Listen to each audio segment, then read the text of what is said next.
Para muitas mulheres, o sonho de engravidar não se realiza naturalmente. É preciso uma forcinha da medicina para tornar esse sonho realidade.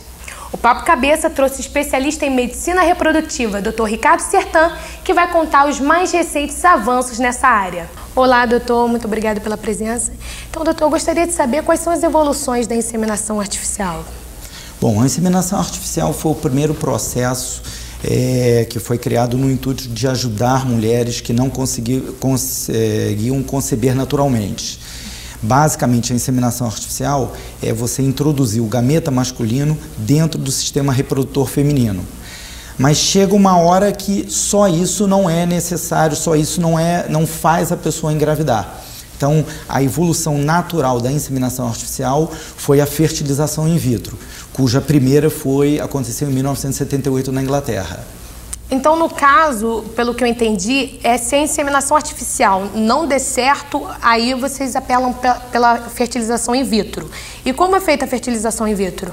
A diferença básica entre a inseminação artificial e a fertilização in vitro é o local onde a fertilização em si se dá. Na inseminação artificial, a fertilização se dá dentro do organismo da mulher, dentro das trompas. E a fertilização in vitro, você retira os óvulos dessa paciente, dessa mulher, e faz o processo de fertilização no laboratório. Então, é uma fertilização que a gente chama extracorpórea. E por isso se chama in vitro. Ela começou, o nome in vitro é porque antigamente se usava uma pipeta de vidro para se fazer a conexão do óvulo com o espermatozoide. Hoje em dia não se usa mais vidro, se usa plástico, são pequenos pratinhos de plástico onde acontece o contato dos dois gametas. Entendi. E quanto tempo em média dura o tratamento? O tratamento em si, ele dura um ciclo menstrual ou, na verdade, metade de um ciclo menstrual. A maioria dos processos começa quando a pessoa menstrua. Uma boa parte de pacientes você tem que dar medicamentos para induzir a ovulação dela. Esses medicamentos são dados em média entre 9 e 12 dias e o processo da inseminação ou da fertilização in vitro é feito aproximadamente entre o 12º e o 15º dia do ciclo. Então, a partir da menstruação, o processo todo demora em torno de 15 dias, aproximadamente. Então, demora 15 dias para ela saber se teve o resultado positivo ou negativo? Não, demora 15 dias para você fazer o procedimento e depois você tem que esperar um espaço de aproximadamente 12 a 13 dias para fazer o teste de gravidez, para saber se aquele seu procedimento deu certo. E no caso, existe outro procedimento, a inseminação artificial, existe segmentos, no caso teve a fertilização in vitro, existe algum outro método que pode ser feito? Existe. Houve um avanço muito importante dentro da fertilização in vitro, que já foi um avanço da inseminação artificial, que é um procedimento chamado ICSI. A ICSI, a sigla em inglês, é injeção intracitoplasmática de espermatozoides. Essa é uma evolução da fertilização in vitro que beneficiou basicamente os homens, pacientes homens que têm uma taxa de espermatozoide muito baixa, ou espermatozoides imóveis que não conseguiriam, na fertilização in vitro, motilidade para entrar no óvulo. Então, a ICSI, você basicamente utiliza um espermatozoide que você injeta dentro do óvulo. Então, antigamente se precisava, para uma fertilização in vitro, em torno de 50 mil até 500 mil espermatozoides. E com a ICSI você precisa de um espermatozoide. Então, é uma diferença brutal. Esse foi o maior avanço dos últimos, eu diria, 10 anos. A ICSI começou a ser criada em 1990, 92, que ela começou a acontecer. Entendi. E no caso já houve casos, porque geralmente quando uma mulher não está engravidando, as pessoas sempre acabam achando que o problema é da mulher. O homem fala, o problema talvez seja com a mulher.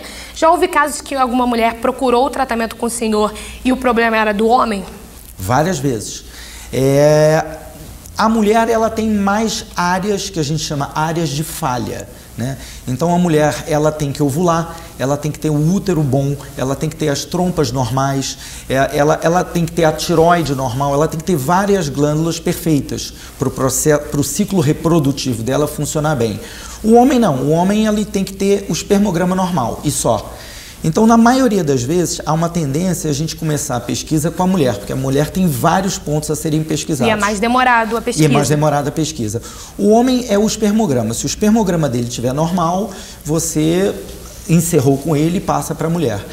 E há uma resistência do homem querer se pesquisar, né? A gente sabe isso. Existe certo preconceito, né? Certo preconceito, inclusive o brasileiro, aquela história do homem machista, né? O sangue latino. Então, na maioria das vezes, é mais fácil a mulher ter falha. E, na verdade, quando a gente vê no universo de pessoas inférteis, 65% dos casos são um fator feminino, 35% são um fator masculino. Então, a gente prefere, geralmente, começar aonde há a maior chance de falha, que é na mulher. Então, doutor, nós vamos conhecer a história da Jussi, que tinha dificuldades para engravidar e, através da inseminação artificial, acabou sendo mãe de trigêmeas. Roda o VT. Então, por que as mulheres que geralmente fazem inseminação artificial acabam sendo mãe de múltiplos? Normalmente, como é um processo caro, a inseminação artificial não é um processo barato, a gente quer dar a maior chance possível de sucesso para essas pessoas. Então, é comum que se dê medicamentos para induzir uma ovulação de mais do que um óvulo. Se você tem 2 ou 3 óvulos, você pode ter o evento de fertilizar todos e todos fixarem no útero. Aí você tem uma gravidez múltipla. Em alguns casos, é necessário ter acompanhamento do psicólogo quando a mulher está em tratamento? Sem dúvida. Isso é uma parte muito importante do tratamento, porque praticamente 100% das pessoas, pelo menos que a gente observa, que procuram uma clínica de medicina reprodutiva, é porque elas já estão há algum tempo tentando e não estão conseguindo. Então, é inevitável que essa pessoa esteja ansiosa, que ela esteja estressada, que passe pela cabeça dela que ela eventualmente não vai ser mãe nunca. Então, um acompanhamento psicológico é uma coisa muito interessante. Tem pessoas que são super tranquilas e sabem que precisam de um empurrãozinho. Então, e tem outras que chegam desesperadas achando que nada vai funcionar nunca. Então, é uma parte importante do tratamento. E, na verdade, o médico, muitas vezes, funciona como psicólogo, né? E em vários casos você vê que o problema é praticamente nenhum, anatômico ou físico. O problema é mais cabeça mesmo. A pessoa está estressada, ela não cumpriu aquele prazo suficiente que ela poderia engravidar naturalmente. Então, a pessoa tentou 1 mês, 2... não conseguiu engravidar, ela já fica desesperada. Então é isso? A maioria dos casos que vai procurar inseminação artificial é psicológico, não é físico? Não, eu não diria que a maioria. Alguns são. Alguns você, às vezes, faz uma pesquisa completa, não encontra absolutamente nada e se você pedir essa pessoa para tentar um pouquinho mais, acalmar ela, orientar, ela vai engravidar sem tratamento. Várias engravidam com tratamento e aí é que você às vezes tem casos de múltiplos. São aquelas pacientes que eventualmente não precisariam fazer aquele tratamento, você dá um pouquinho de medicação a mais, faz o processo, aí ela pega mais filho do que desejaria. Entendi. Então a parte de ansiedade, a parte psíquica é muito importante. Doutor, muito obrigado pela entrevista e eu vou deixar um espaço se eu quiser deixar algum contato. As pessoas que tiverem dúvidas em relação à fertilidade, eu trabalho no Centro de Medicina Reprodutiva do Rio de Janeiro e as pessoas podem acessar o nosso site, que é www.fertil.com.br. Lá nós temos um espaço para perguntas e respostas. As pessoas que tiverem dúvidas em relação a questões de fertilidade podem